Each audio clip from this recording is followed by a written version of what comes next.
While sorting through hundreds of boxes in the dusty attic of a 200-year-old colonial home, a museum volunteer struck historic gold. A letter from our third president, Thomas Jefferson. The letter is valuable for history's sake and for collectors. It's worth a lot of money. Joanna Alford is the person who found the letter. Mike Dixon is the director of historic Elk Landing in Elkton, Maryland. Good morning to both of you. Good morning. Good morning. Joanna, nice costume, I should say, first of all. Well, thank you. Tell me how you found this letter from Thomas Jefferson and where you found it. Well, I've been volunteered to sort through some old boxes. There was a room full of boxes upstairs. You could hardly walk in the room. So we took them out and looked through papers and letters and just had to look through everything because these people saved everything and you didn't know where you'd find things. So you it was in the bottom of a box. You first found a letter from John Quincy Adams, the president. Yes. Then you found a letter from right. the Delaware Baptist Association congratulating Thomas Jefferson on his election. And then the stunner Yes. was finding the thank you note from Jefferson, right? Yes. Yes, that's right. That's the sequence, the way it happened. And what did it feel like when you held that letter with Jefferson's signature in your hand? Well, I didn't really know at the time that it was authentic, but I had kind of a feeling that it might be, so I was very careful with it.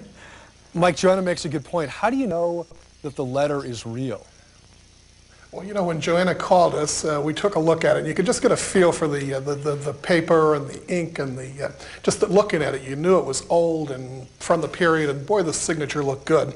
So we immediately made a decision that we need to get a hold of manuscripts experts. So we got a hold of Christie's, and Chris Coover was very excited about our find from Christie's and asked to come down here right away and take a look at it for us. And when he saw it, I'm sure you were all asking, how much is this worth? What did he say? Well, he appraised it at a value of $700,000. $700,000. Very surprising.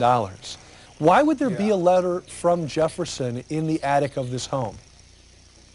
We're turning this into it's a colonial port, and we're turning it into a living history center.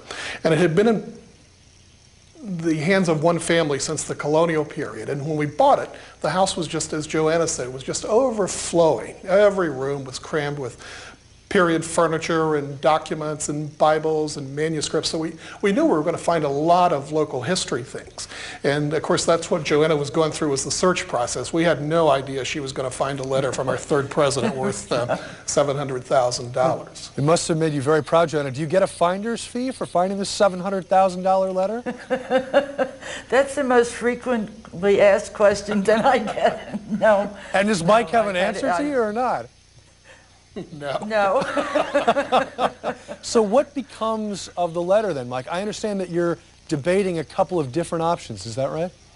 Right. There are two options. This is a 42-acre tract, and it's got colonial buildings, and it needs a lot of restoration work. And there's it's an all-volunteer group, a governing board of 15 people, and they're looking at two options. Obviously, $700,000 is a lot of money that could help facilitate that. But the other is the ability for us to use the document, a very rare document, according to Chris, to interpret the history of the region and promote the site. So Joanna, so we're going to be looking.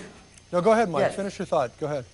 So we'll look at those two options over the next few months and probably make a decision soon. I was just going to say, Joanna, are you back up in the attic now, searching for other historic treasures? No, it's too cold in this house right now. We have to wait till we get some heat in here. Well, for $700,000, I think Mike could probably get you some heat. That would be good. Mike Dixon, Joanna Alford, thank you both so much. Oh, you're welcome. Thank you. It's a great find. When we come back, Excuse Buster, how to fit in fitness in 20 minutes.